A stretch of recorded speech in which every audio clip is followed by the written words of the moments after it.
All right, we are back. Where were we? Oh.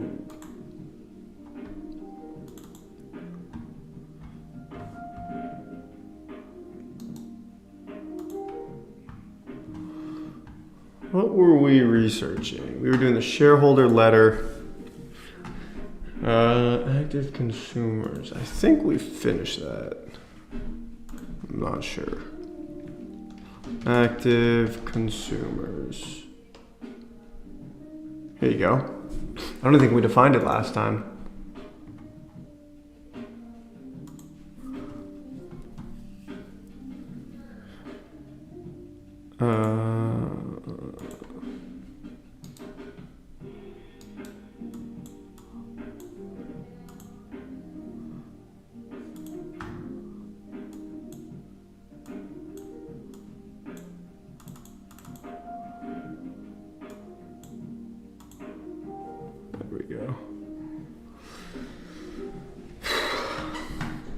So they define an active consumer as someone who engages in at least one transaction on its platform during the 12 months prior to when they took the measurement.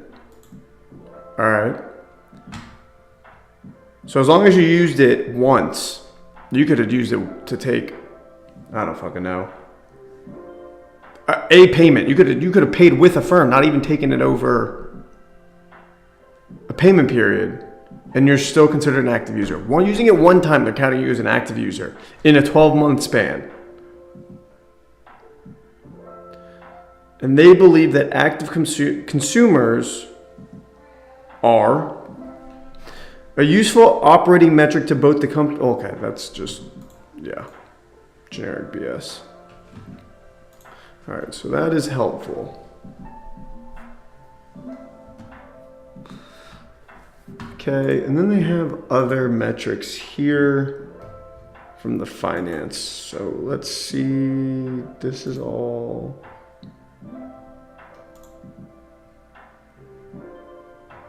Where were we? We were. I think we stopped here.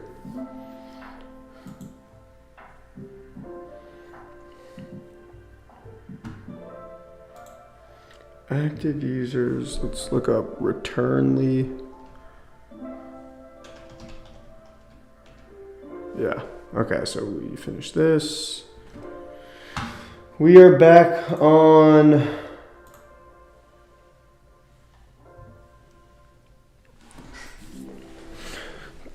the quarter highlights. Total revenue grew 48% over.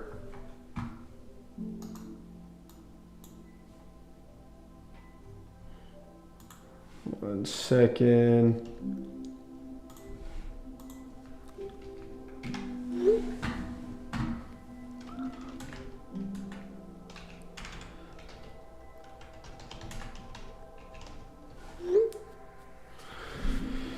All right. So total revenue grew 48% year over year to $659 million. So they grew at a really, really fast clip. That is something to strive for, to grow your revenues nearly 50%. So let's go through and digest this. And actually, we're going to use ChatGPT to actually summarize this so that we have bullet points. so that we don't have to go through and read this. So we took the most useful stuff out of the prior financial stuff because this is something that I want to go back and actually look at. Remember, this document, the report card, is where we're going to actually like have our whole analysis. And so the report card, obviously we're going to put a grade, just like your normal school report card. And then we want to build out, I want to say maybe 30 pages if we're lucky, because anything over 10 just loses interest. And so, this isn't for your hedge funds. This isn't for your banks. This isn't some 100-page analysis of discounted cash flows. We're not DCFing. Like, we are researching the narrative of a company. What are they doing and why their business is successful? And if we can determine that, and that their company is operating in a manner that doesn't seem like a bunch of financial shenanigans, you don't have to go into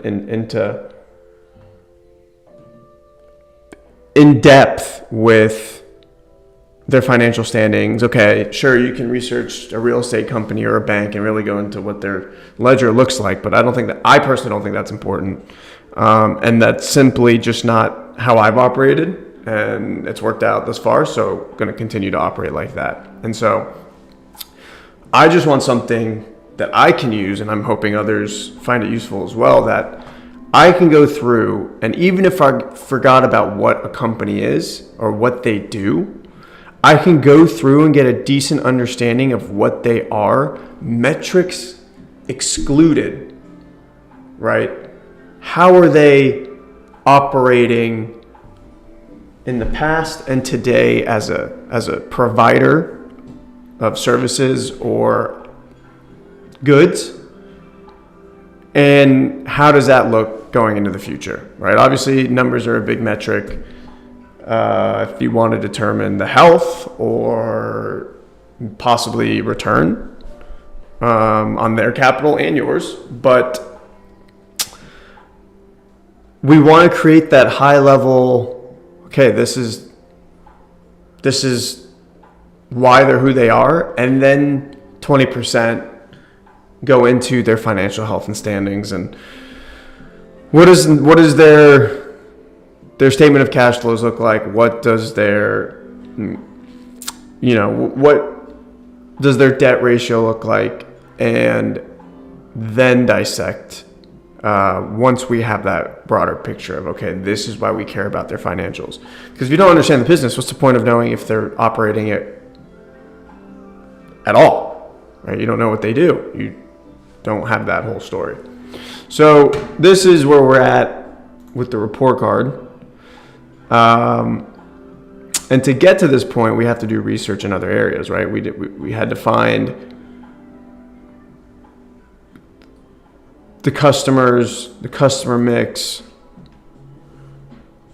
their partnerships, the products they have. And so let's go back to the shareholder letter. And this is everything before the financial numbers. And this isn't even all of their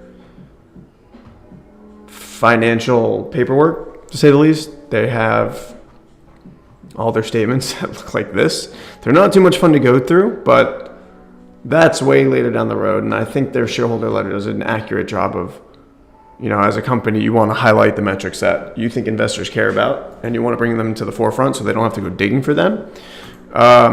In a digging sense, we're kind of uncovering what they don't want us to see or what they aren't necessarily bringing to our attention, like these. But these are a good indicator of other things and save you a lot of time. So first thing we want to do is we want to go chat GPT, and we want to,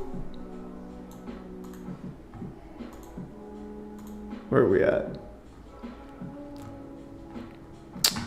We are here. We want to summarize these into bullet points so that we can go back and grab them when we are writing our narrative.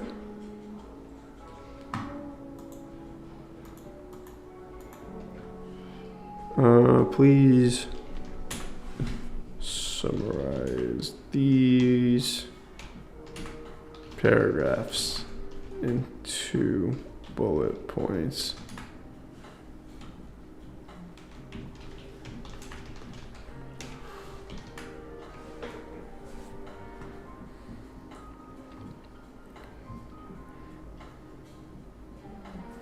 Positive unit economics. Profitability relies on maintaining 3 to 4% revenue less transaction costs.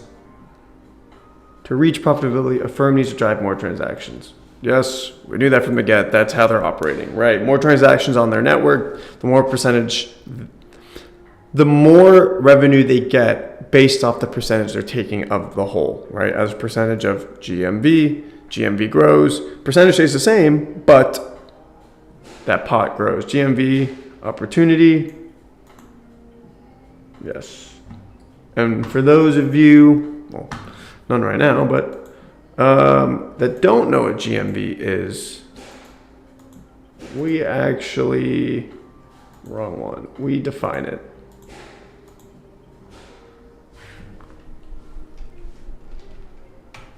Maybe it is in this one.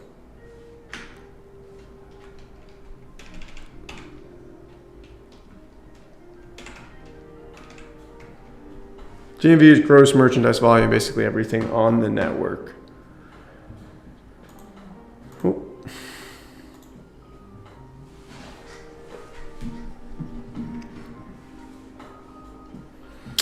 All right, so we want to go back here, grab our notes.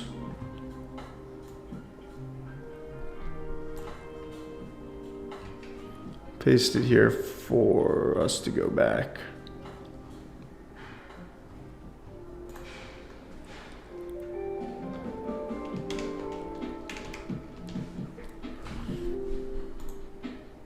We're going to call these notes.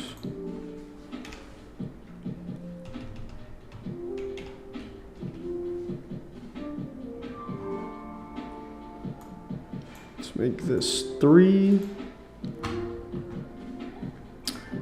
And then we want to go back and we want to hit, what is that, Q4. We're just going to call this financials actually.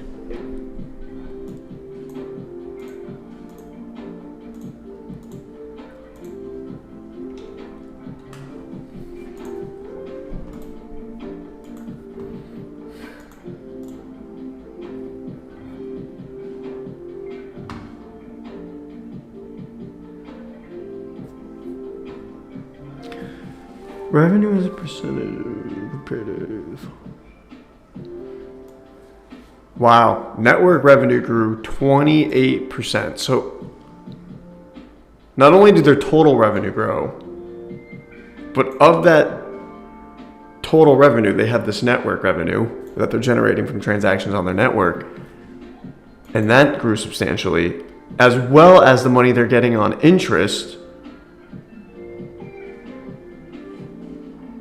We need to figure out how they're defining loans held for investment. That's got to be in here, right?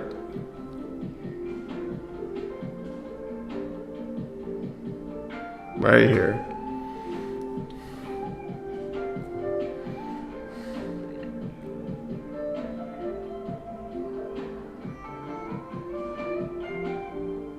That was not it. We'll go back and let's do this. Loans held for. Are they defining it the same way? Held for investment. Wow. Meaning, did I search that?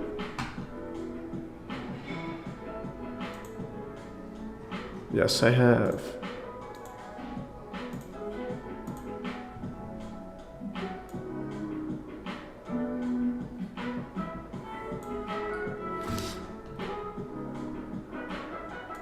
Oh.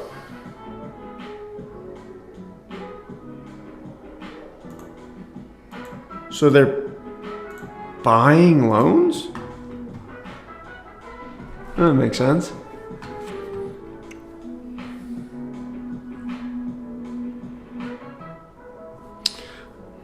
right, so we have.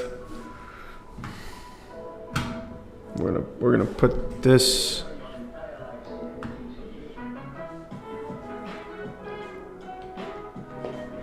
Take a snapshot of this.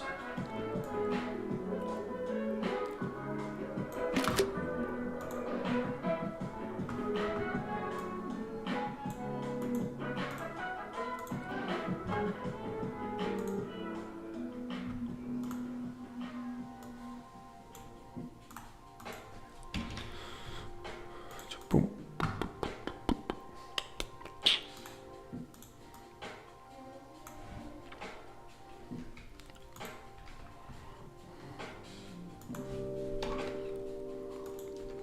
We're not searching this anymore.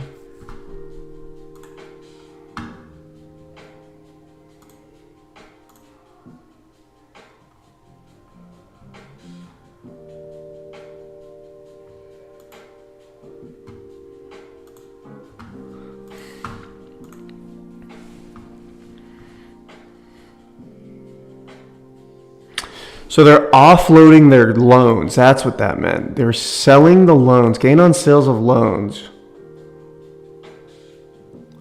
So they offload the risky loans, I'm assuming. And we need to find out how often they're offloading these loans. Increasing the soldier. What happens when they can't offload those loans? We need to dig more into that.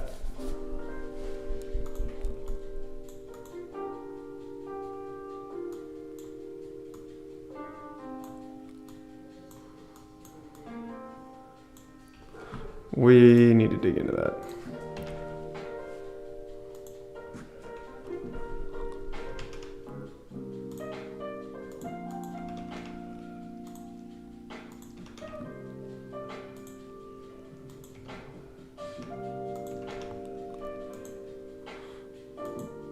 All right, we need to figure out what the fuck's going on here. How often does Affirm offload loans?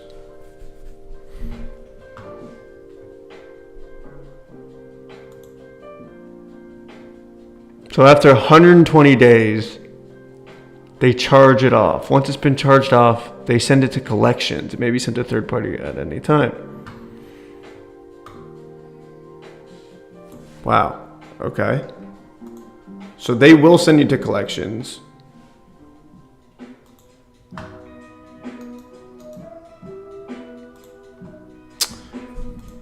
Which is a given, but that's partially why they look so appealing, because they don't have to hold this debt. Like, if you can't pay it. But what we need to figure out is what happens if they send you to collections and they can't collect, right? Number one, how many of those customers are they doing that with?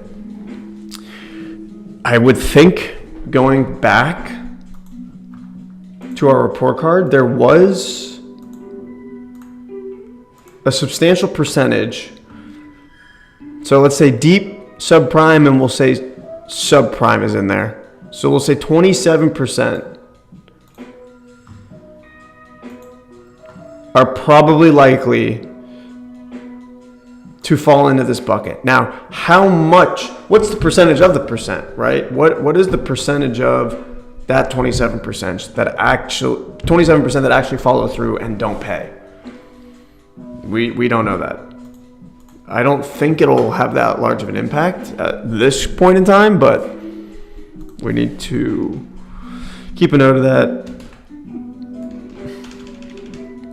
What did we say that was? Subprime and prime?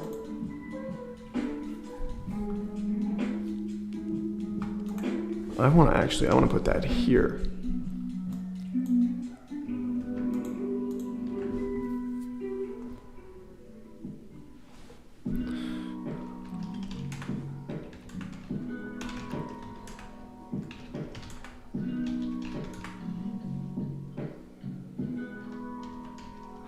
Delinquent.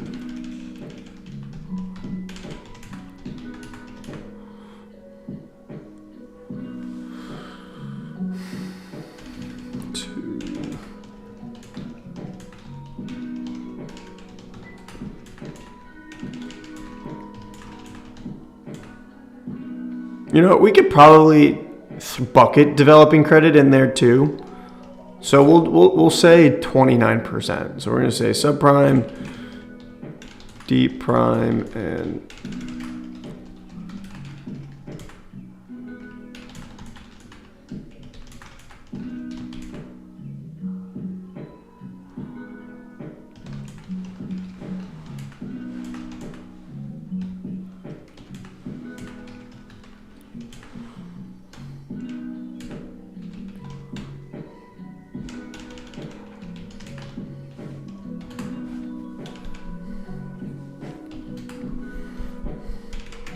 right. And then we have to figure out, okay, of that percentage that does pay, they get the money back, but they're calling it a charge off, right? That's when they sell it.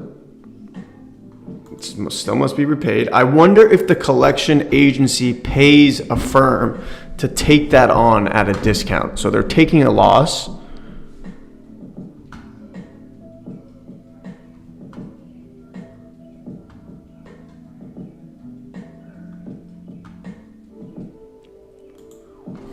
Do collection agencies buy loans from Affirm?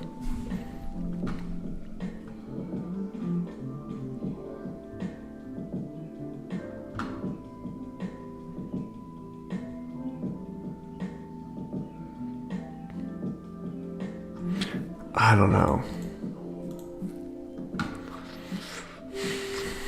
Where should I put this here? What?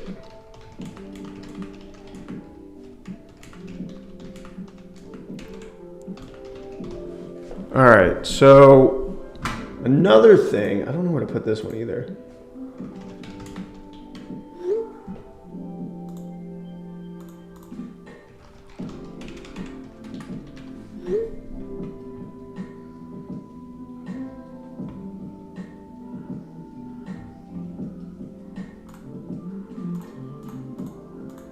All right.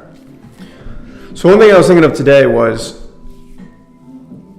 when Bank of America first introduced the Bank America card, which later then became Visa, personal credit wasn't developed to a point that it is today. So not only do people pay with checkbooks, right? That was the form of payment that wasn't money and wire, or that wasn't cash. I'm talking physical cash. And let me start over. When Bank of America first created Bank America card, personalized credit was unheard of, right? It was something that was entirely new and had not been done before. Besides, I think it was the Diners card or something like that was only at food places in California. And so they introduced the Bank America card that extended credit to average individuals to allow them to go pay with credit at any institution that was near them. So Target, Walmart, whatever, you name it. And this really democratized loans for people, right? They could go get revolving credit and not have to pay immediately with cash. So think about it right now. If you were to pay with cash, you have to have it in that point in time, whereas they could then say, hey, I don't want to actually take this cash out, or I don't have it now. Give me 30 days and I can pay back either what I owe you or a minimum or whatnot for a penalty. And so then you had this evolution of bank account to then checks, not having to call a bank or go into a bank and take money out. You had checks and cashier checks to give to people that operated much like money. And then you introduced the Bank America card, and now people can get credit. You can have people who could either no longer have cash or didn't have the means for cash now live off of credit because it was revolving and they could get money up front. Those people are what we see here as subprime or deep prime, where their credit probably isn't the best. Or their credit isn't good, and they're known to not either repay in full or repay. And so because of that, they have to pay more interest, and that creates a perpetual cycle of, okay, the bank wants them more because they can charge interest and earn more money off of them, which perpetually puts them in further debt because then they have to take out debt to pay off their other debt. And so what we then see with Affirm and these buy now, pay laters is we're democratizing credit even further to where before you had a month to pay something off with no penalty, and now you can have multiple months to pay something off without penalty, with Affirm allowing you to take loans out in an instant, right? They're adaptive credit or adaptive checkout, interest-free loans. So pay in 4, pay in 2, pay in 30, whatever. Now they have a credit card that they're giving you and the Affirm money account, which is a place for you to even put money and store it. And so if you just think about how Visa evolved, right? And MasterCard and Amex were 3 companies. MasterCard and Visa operate very similarly. Amex is kind of like Discover, but they all have their individual networks that they operate on and own. And now you have Affirm entering the mix, and it's completely changing the game. And although it appears predatory at the surface level, right? These are people or a company that are charging people high interest if they default. I'm not saying in the meantime where they're paying interest on the loans, right? They have interest-free loans. That means they're loaning you this money for free, but they are making more money in the long term if they have to give you loans that have interest.